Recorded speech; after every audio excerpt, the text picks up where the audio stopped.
Hi, you're with India Post Live, India's first web TV news conversation channel.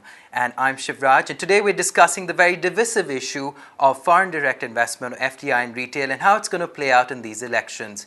You too can join in our conversation by logging on to India Post Live and also tweeting with us. Our handle is India Post Live at hashtag India Post Live. So first up, let's take a look at how it's played out in the political arena. The Congress is trying to push FDI and online retail by going to the Election Commission, and it's causing a lot of heartburn.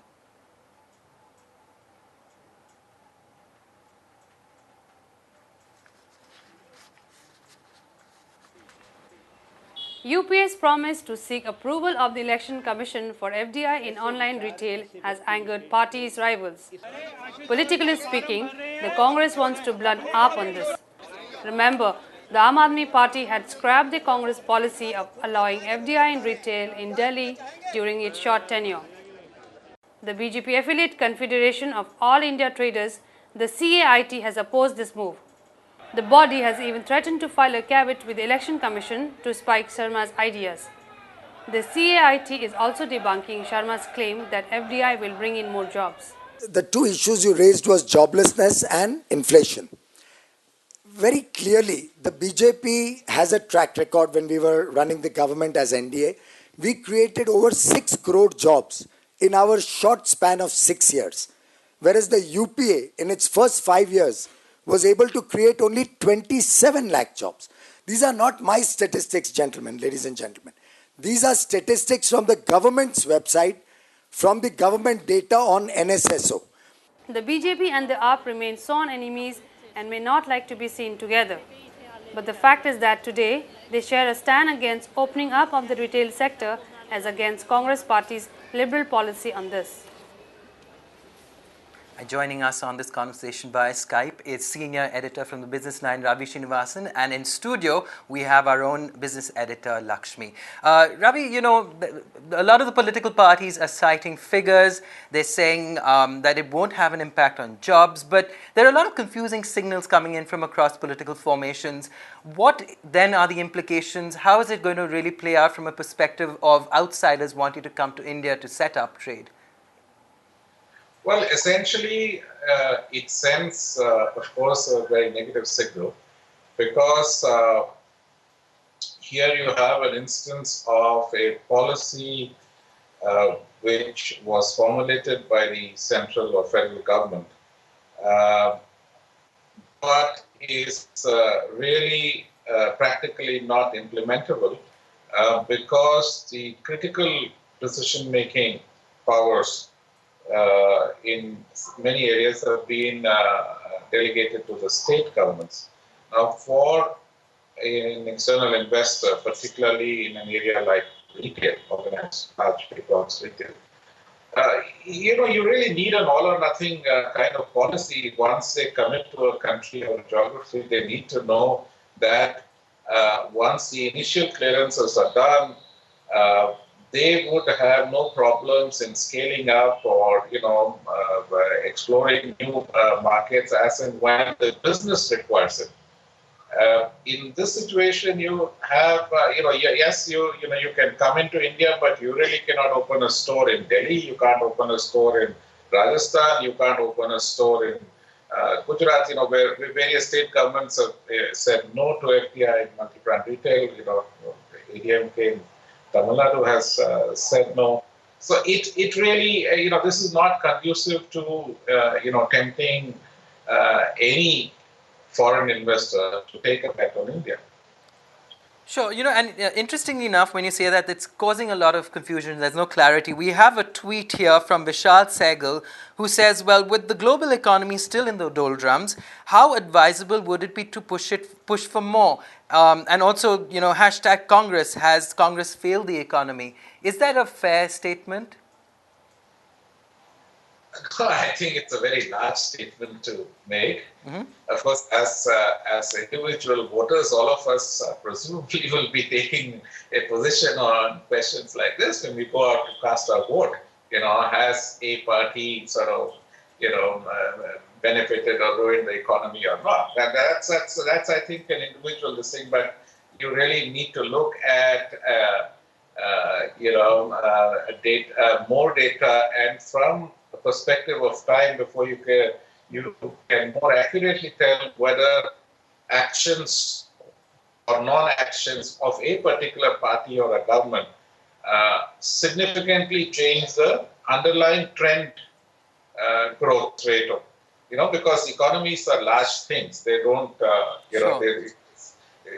policy provides a certain impetus, and perhaps over time it can change direction or trajectory significantly. But the key point here is over time.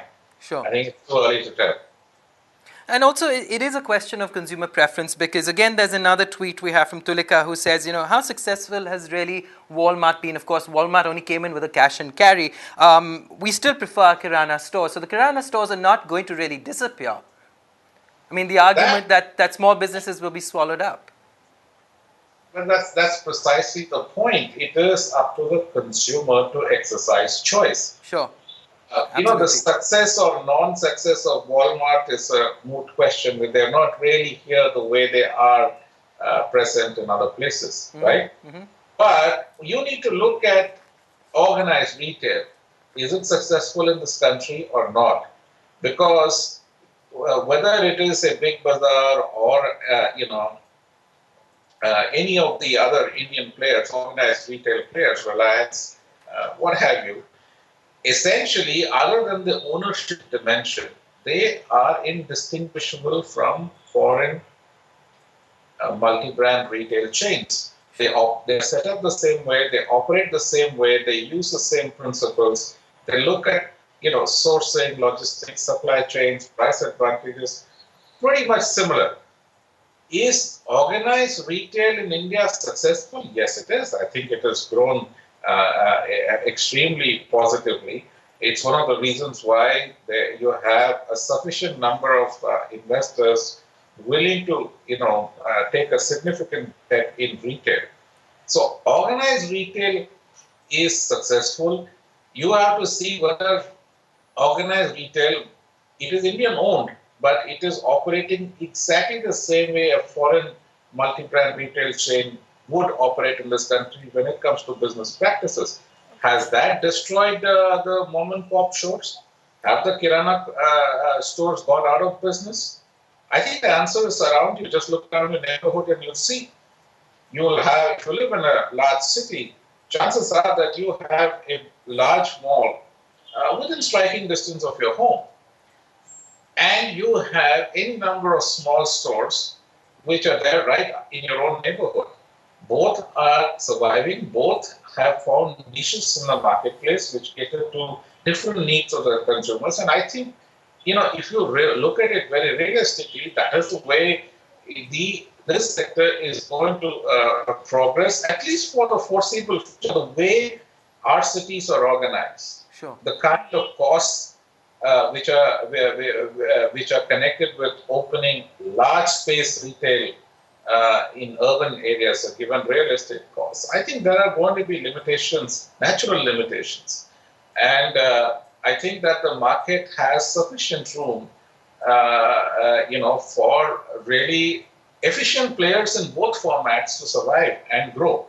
That's a key, but it's been politicized in a different manner.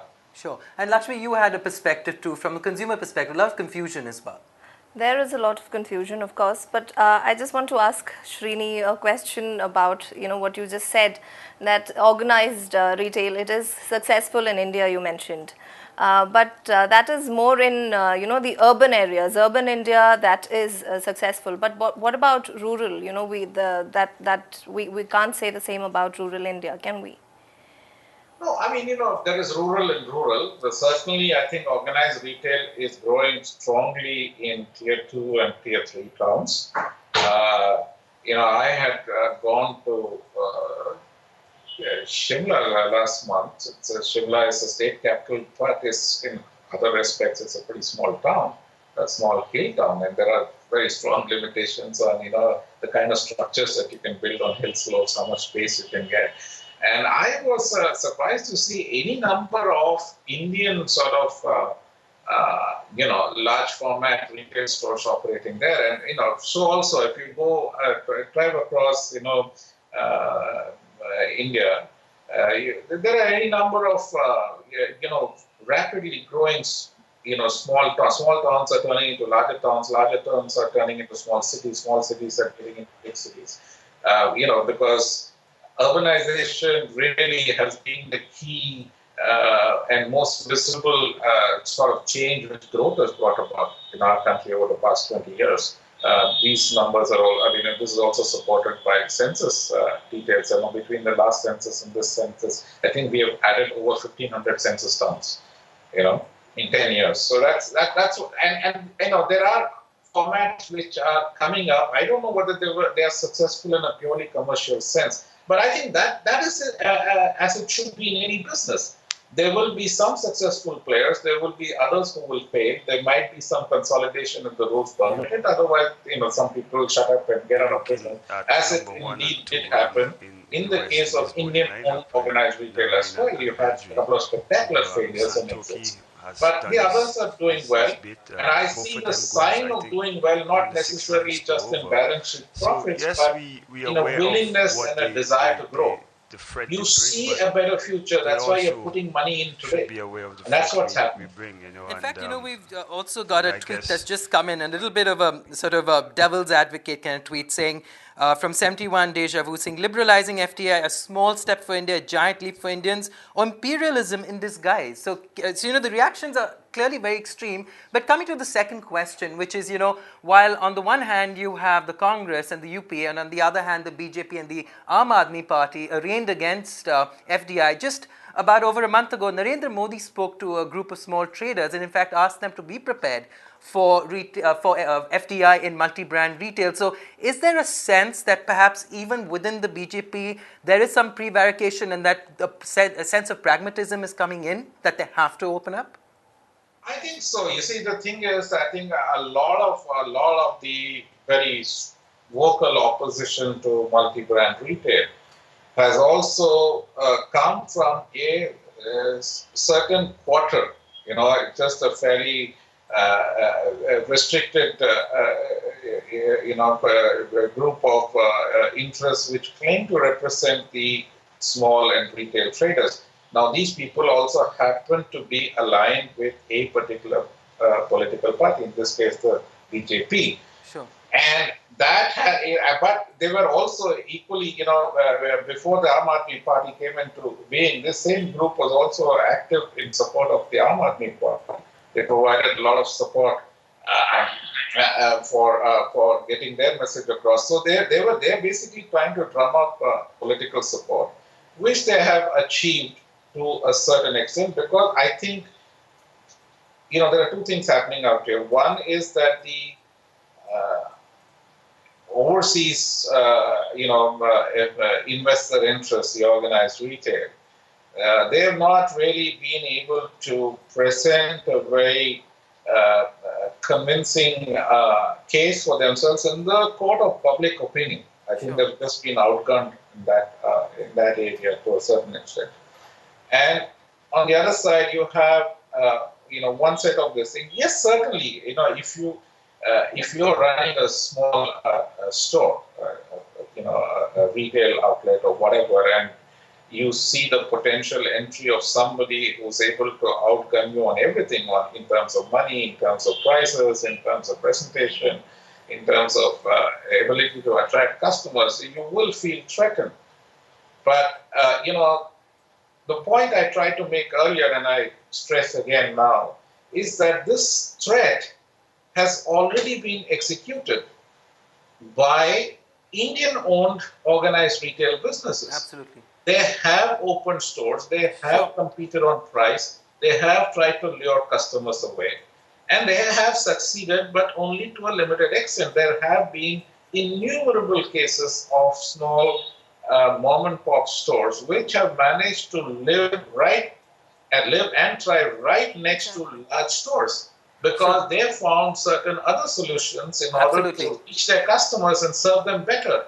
And customers eventually choose a proposition which they like better. If they like convenience, personalization, they stay with the small guy if they feel that, they get better choice or better prices. The large ones, they go there, and it's not an either or choice. As consumers, all of us, we do both and so things and at the same yes, time.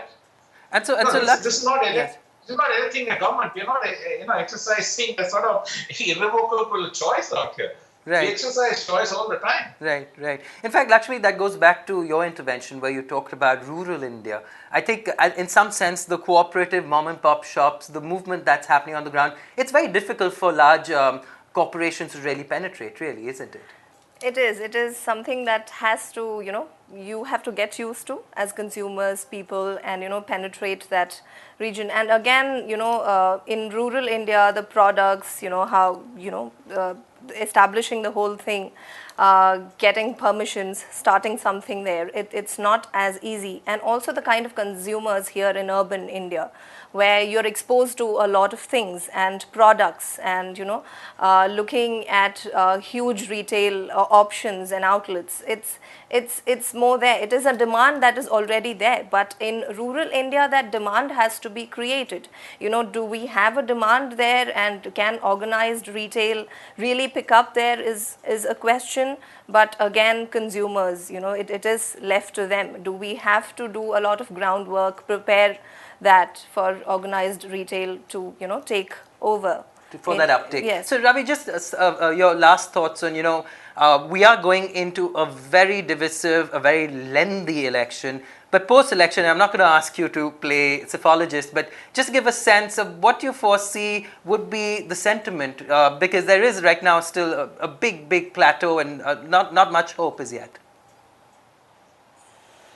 I think that there will be recognition, regardless of which party or alliance sort of eventually forms the government.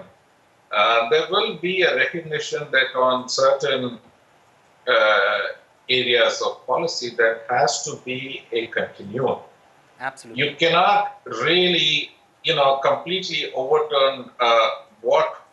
After all, this policy was not arrived at as a result of a whim of one person or the other. There was a lengthy consultative process. There were discussions. Then there was, debate in political circles as well as in parliament. And ironically, preceding the UPA, policy. Now, there has to be a sense of continuity. Whenever you sort of do such reversals, it proves very, very damaging. The government fought out when they introduced, this tax with retrospective effect. Absolutely, on foreign companies. They saw the kind of damage it did, and they did try to undo it. So I think, regardless of which party comes into power, I think eventually, it's not going to be immediate, but eventually I think pragmatism will prevail. And continuity would be maintained. That's my personal view. Thank you very much, Ravi, for joining us there. And I think it's been quite interesting. We've been getting a lot of Twitter conversations going. We've had questions coming in. Do keep the conversation alive. Write to in at hashtag IndiaPostLive and keep those conversations, because I've noticed some very interesting questions. As you've noticed, we've been throwing them to our experts here in our conversation. So Lakshmi, I think what Ravi said was very telling. Pragmatism will sort of set in. And I think what Modi did was signal that there will be a continuity. But do you see that sort of playing out from a global perception sort of stage, really happening? Or do you think that it will perhaps be a little longer than we anticipate for whoever settles in power to convince the rest of the world that we're serious about doing business with them? Of course. And that has to set in. Of course, if you look at other countries and Europe, US and all of that, you have the big guys there, you have the huge retail chains there, but the corner shops are always there. So it is left to the consumers. So it's not like the corner shops are going to go away, because you can't have a huge setup in every nook and corner of your town and your cities. So people, if they have to just step out of their house to pick up, milk and their daily bit, and they're not going in for a huge, shopping, weekend shopping stint. So the corner shops, we are not, they're not going to be wiped out, then, look at other cities. It just talks volumes. And what about businesses' argument that actually it's a employment generating tool to allow newer practices and best practices from around the globe to come here and organize our markets better? Yes, there will be, employment will be generated, and there will be a lot of other business opportunities. And also, in a way, when you procure stuff, there are lots of middlemen involved in all of that. So bringing something in like this, you eliminate that, and there would be more profit and all of that going to our farmers. And in retail in India, 70% is food. And that we have to cater to help our farmers and And interesting you say that, because we have the challenge of logistically maintaining quality and also storing that food. We have that issue of proper storage standards, of refrigeration. Do you think it's all that bad bringing in new practices? Bringing in new practices, it's not going to be bad, because of course, they will have to keep up, and when middlemen are eliminated, and warehouses, they will find a way to store the goods and all of that. That is in the plan.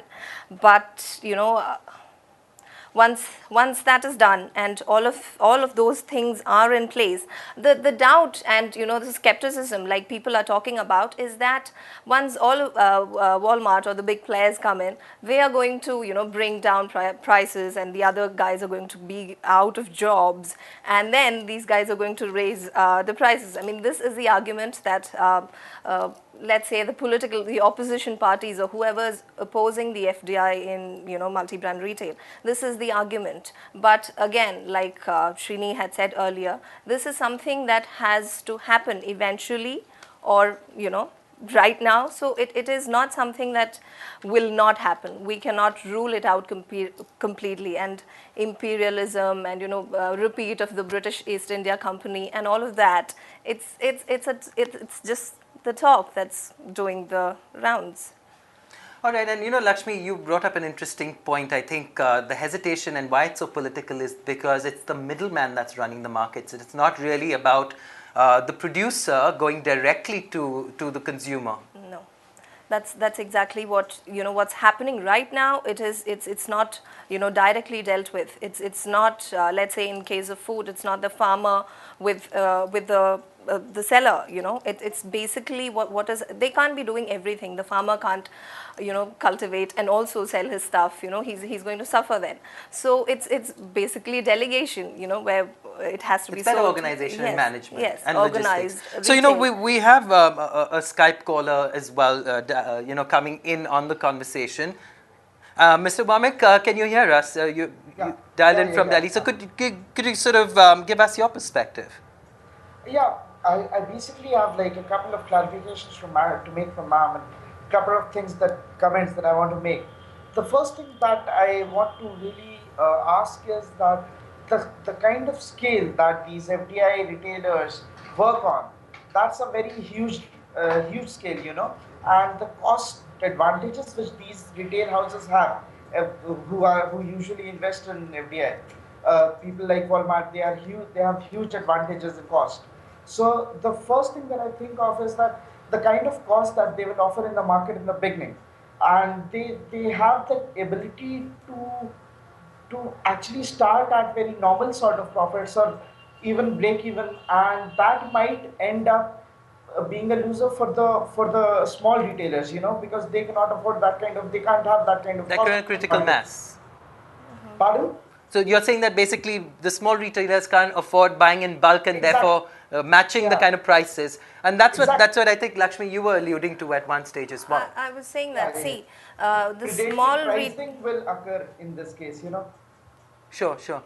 That is a fear that is there. That will and that's valid, Vakil. Thank you for that perspective. Yes. That is a fear that is there. That fear says that the argument of that fear is that will eliminate our corner shops, the smaller retailers. But again, like I said earlier, like in other countries in Europe, US, where these guys, the big players are there, and they are doing well, and so when they come here, the smaller shops cannot go away, because if you want to step out of your house in your pajamas, you want to go and pick up something from the corner store.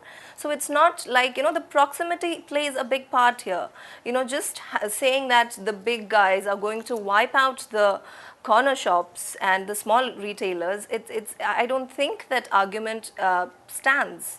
It would not be something that the consumer can practically be, going to the huge store. Or, I mean, some of us might be staying near a huge retail outlet, but not everybody would be, doing that. So that is just a fear that is there.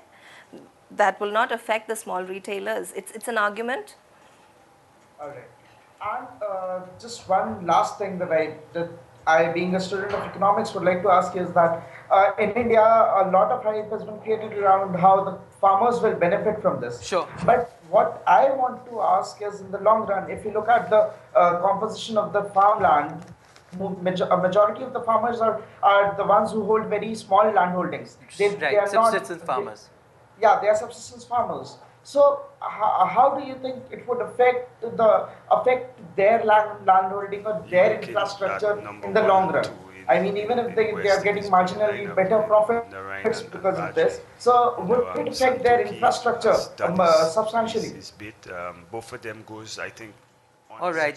Thank you so much for that perspective. I think that's a very, very, very valid question, because the subsistence farmers can't get away from the fact that they've got to produce, and they've got to produce for local markets, and they would be worried if large retail outlets stepped in. But I think at some level there has been talk of even regulating how that multi-brand FDI comes in, right? Yes.